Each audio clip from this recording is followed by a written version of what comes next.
आप देख रहे हैं न्यूज नाउ 24/7। ताज़ा खबरों के लिए हमारे साथ बने रहें। ये देश के लिए चिंता का विषय है कि इलेक्शन कमीशन ऑफ इंडिया, जिसकी जिम्मेदारी है नॉन पार्टिजन होना, जिसकी जिम्मेदारी है फ्री एंड फेयर इलेक्शन करवाना, जिसकी जिम्मेदारी है लेवल प्लेइंग फील्ड देना, आज उस इलेक्शन कमीशन की न्यूट्रलिटी पर सवाल उठ रहा है। किस तरह से इस देश की बड़ी बड़ी एजेंसीज भारतीय जनता पार्टी की केंद्र सरकार के सामने नतमस्तक हो गई हैं, चाहे वो सीबीआई हो, चाहे वो ईडी हो, चाहे वो इनकम टैक्स डिपार्टमेंट हो, चाहे वो स्टेट बैंक ऑफ इंडिया हो। लेकिन आज मैं इलेक्शन कमीशन से अपील करना चाहती हूं कि आपको इस देश के संविधान ने एक बहुत बड़ी जिम्मेदारी दी है। इस देश के संविधान ने आपको इस देश के लोकतंत्र को बचाने की जिम्मेदारी दी है। भाजपा की शिकायत पर चुनाव आयोग ने दिल्ली सरकार की मंत्री आतिशी को नोटिस भेजकर उन्हें सोमवार दोपहर 12 बजे तक जवाब देने को कहा। आतिशी ने चुनाव आयोग की निष्पक्षता पर प्रश्न उठाते हुए इसका विरोध किया है। आम आदमी पार्टी की शिकायत पर चुनाव आयोग कोई कार्रवाई नहीं करती है, परंतु भाजपा की शिकायत पर अगले दिन ही नोटिस भेज दिया।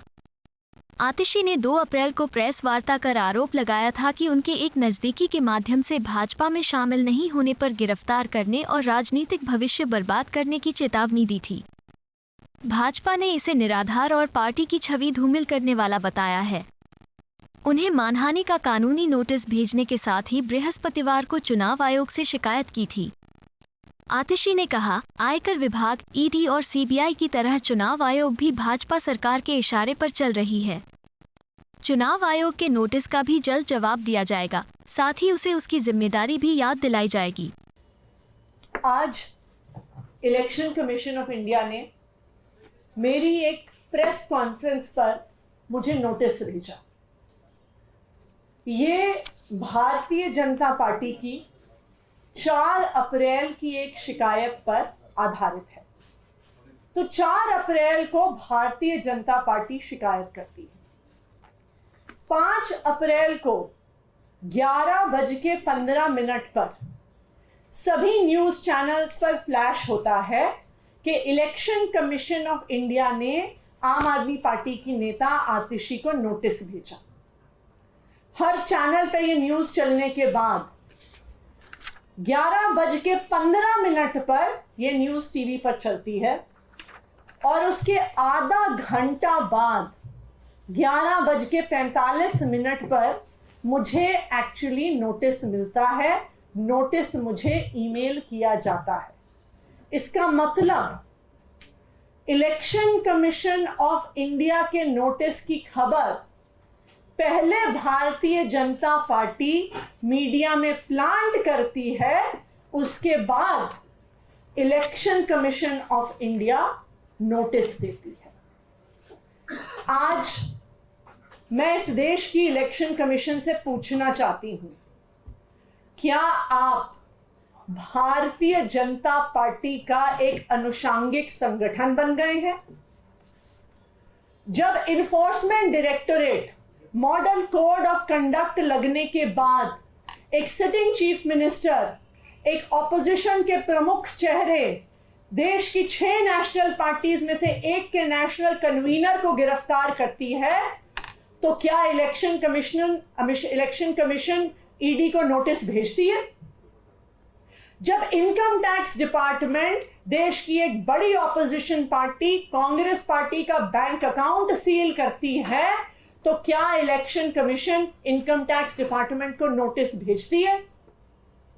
जब income tax department CPI CPM को बरसों पुरानी उनकी फाइलिंग के बारे में, उनकी रिटर्न्स के बारे में चुनाव की घोषणा के बाद नोटिस भेजती है, तो क्या इलेक्शन कमीशन केंद्र सरकार की इनकम टैक्स डिपार्टमेंट को नोटिस भेजती है?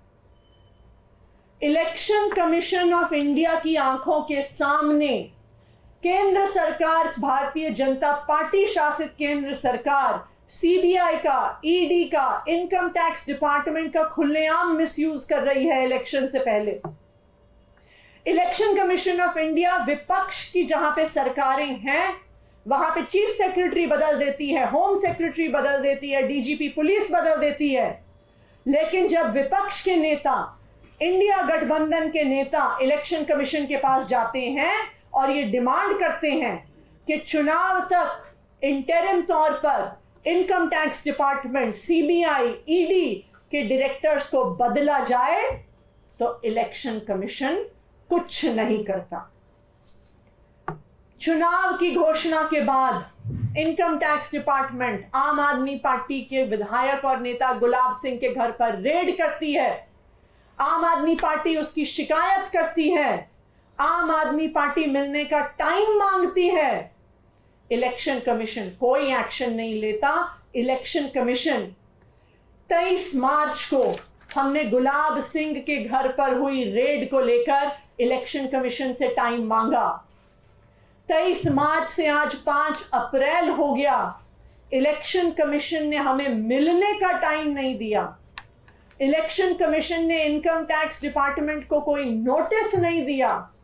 लेकिन जब भारतीय जनता पार्टी कंप्लेंट करती है तो 12 घंटे के अंदर अंदर इलेक्शन कमीशन नोटिस भी भेजती है। नोटिस भेजने से पहले भारतीय जनता पार्टी को रिपोर्ट भी करती है, खबर भी चलवाती है। आम आदमी पार्टी का ऑफिस सील हुआ। 4 दिन तक लगातार आम आदमी पार्टी के ऑफिस के चारों ओर बैरिकेड लगे रहे। पुलिस ने सील करके रख दिया। हमने फिर चिट्ठी भेजी। हमने 26 मार्च को चिट्ठी भेजी। इलेक्शन कमीशन से टाइम मांगा। क्या हमने 23 मार्च को चिट्ठी लिखी थी, हम फिर से 26 मार्च को चिट्ठी लिख रहे हैं कि हमारे पार्टी ऑफिस को सील कर दिया गया है। हमारे पार्टी के नेता नहीं पहुंच पा रहे हैं, हमारे पार्टी के कैंडिडेट नहीं पहुंच पा रहे। लेकिन इलेक्शन कमीशन ने टाइम नहीं दिया। इलेक्शन कमीशन ने दिल्ली पुलिस को नोटिस नहीं दिया। उसके बाद आम आदमी पार्टी ने भारतीय जनता पार्टी के इल्लीगल होर्डिंग्स के बारे में शिकायत भेजी।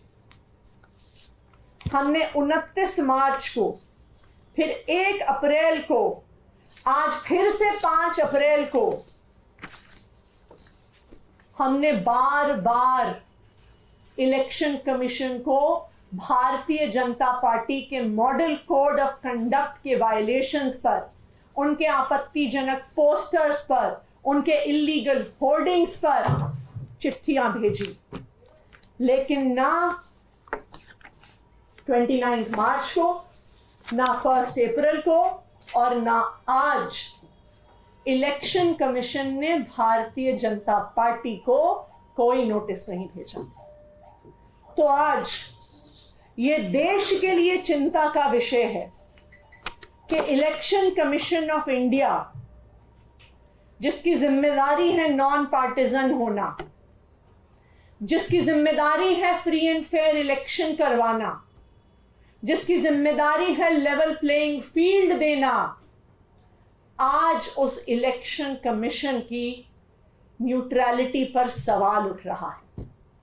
हमने देख लिया कि किस तरह से इस देश की बड़ी बड़ी एजेंसीज भारतीय जनता पार्टी की केंद्र सरकार के सामने नतमस्तक हो गई हैं। चाहे वो सीबीआई हो, चाहे वो ईडी हो, चाहे वो इनकम टैक्स डिपार्टमेंट हो, चाहे वो स्टेट बैंक ऑफ इंडिया हो। लेकिन आज मैं इलेक्शन कमीशन से अपील करना चाहती हूं कि आपको इस देश के संविधान ने एक बहुत बड़ी जिम्मेदारी दी है। इस देश के संविधान ने आपको इस देश के लोकतंत्र को बचाने की जिम्मेदारी दी है। जो आज तीनों इलेक्शन कमिश्नर्स, चाहे वो राजीव कुमार जी हो, चाहे वो ज्ञानेश कुमार जी हो, चाहे वो डॉक्टर सुखबीर सिंह संधू हो, आप टीएन शेषन जी जैसे इलेक्शन कमिश्नर्स के उत्तराधिकारी हैं। आप एक ऐसे इलेक्शन कमीशन को आज चला रहे हैं जिसको पूरी दुनिया देखती है, जिसकी पूरी दुनिया तारीफ करती है कि भारत जैसे देश में आज तक कभी चुनाव की निष्पक्षता पे सवाल नहीं उठा। तो आज मैं इलेक्शन कमीशन से अपील करना चाहती हूं कि भारतीय जनता पार्टी और उनकी केंद्र सरकार के सामने नतमस्तक मत होइए।